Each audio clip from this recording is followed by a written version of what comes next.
AI can create new ideas, can even write a new Bible.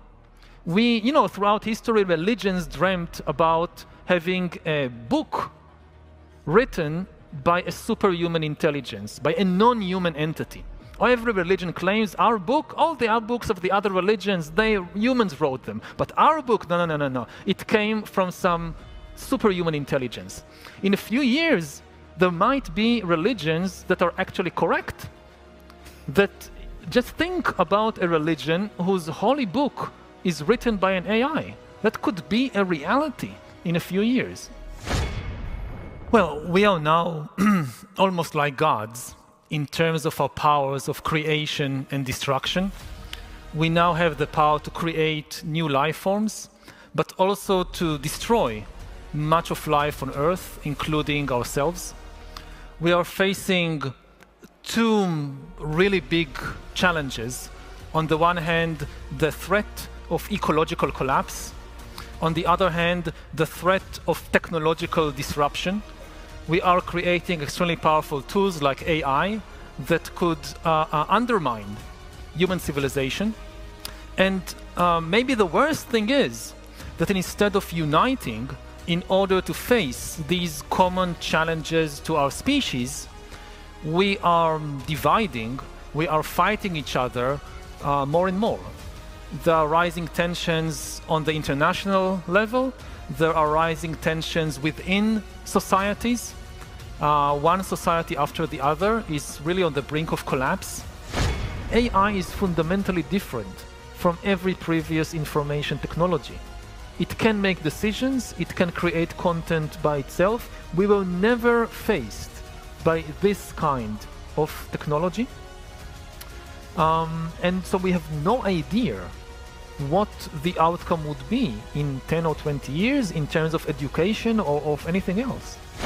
AI is gaining mastery of language at a level that surpasses the average human ability.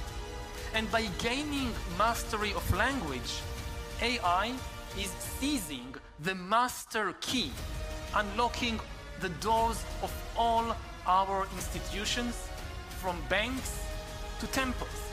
Because language is the tool that we use to give instructions to our bank and also to inspire heavenly visions in our minds. A worldwide cyber attack hit several U.S. government agencies. A Russian criminal cyber group is being blamed for it. Now, senior officials are racing to limit the impact. CBS News' Jared Hill is live in New York for us. So, Jared, what do we know about this attack and how the Biden administration is responding to it? Yeah, so Keith and Betty, this is something that officials have been watching since at least last month, when they say this extortion gang got access to a file sharing app that a lot of businesses and government agencies use. And as you mentioned, the Biden administration is watching and trying to make sure that the fallout goes not too far. Take a look. U.S. officials say a Russia-linked ransomware group called CLOP is responsible for a global cyber attack that has struck multiple U.S. agencies and NATO allies. This ransomware group compromised a vulnerability in a widely used software. That software is called MoveIt. Experts say it's a convenient way for governments and businesses to move large files. The cyber attack has affected the U.S. Department of Energy, multiple Johns Hopkins affiliated hospitals, the University System of Georgia, the Minnesota Department of Education, and British Airways. U.S. officials say the ransomware group has already started to release data to extort companies. The adversaries have a chance to get 2 bites from the same apple, meaning first they can put ransomware on your computer and say, you can never use your data again unless you pay us money. Then after you pay, they come back again and say, meanwhile, I have a copy of your data and I will release it unless you pay me again. Former Defense Intelligence official Bob Gourley says cyber criminals can release embarrassing information from medical records or even personal banking data that can then open those affected up to further fraud. CBS News has confirmed that the Cybersecurity and Infrastructure Security Agency is providing support to agencies targeted in this attack. All right. right, so while this group is believed to be from Russia, government officials here in the U.S.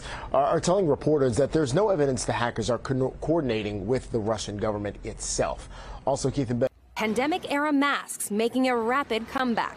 And while New York City got the worst of it, more than 100 million people across 16 states were forced to endure smoky conditions. Washington, D.C.'s famous monuments shrouded. Residents in Philadelphia choked in smoke. In fact, on Wednesday, more people in the U.S. were impacted by wildfire smoke than on any other day in recorded history.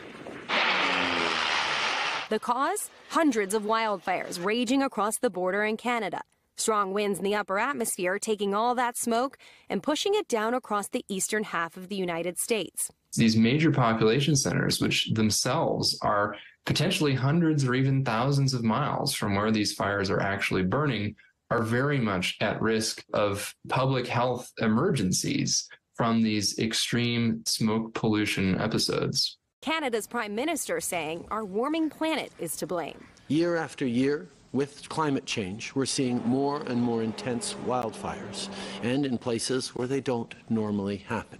While the Canada fires can't be definitively linked to climate change, the United Nations warned in a report last year that higher temperatures would lead to an increased risk of more fires that would be more intense.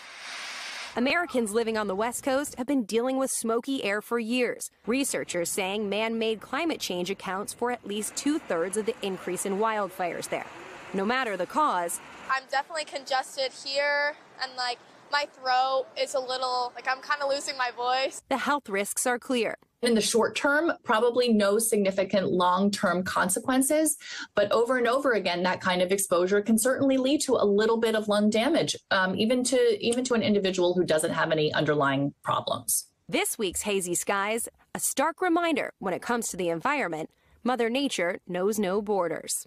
This may be the first time we've experienced something like this on this magnitude. Let's be clear, it is not the last. Climate change is accelerating these conditions, and we must continue to draw down emissions, improve air quality, and build resiliency. And Angie joins me now live. Angie, good morning. You've covered wildfires around the world, seeing firsthand how they become stronger and longer. So are these smoky days something we should get used to? Good morning, Willie. Unfortunately, it doesn't look like the fires in Canada will be put out anytime soon. In fact, officials expect this to be the worst Canadian wildfire season on record. So it'll likely continue to be a smoky summer overall here in the United States, at least whenever there are winds out of the north that push that smoke south from Canada across the border.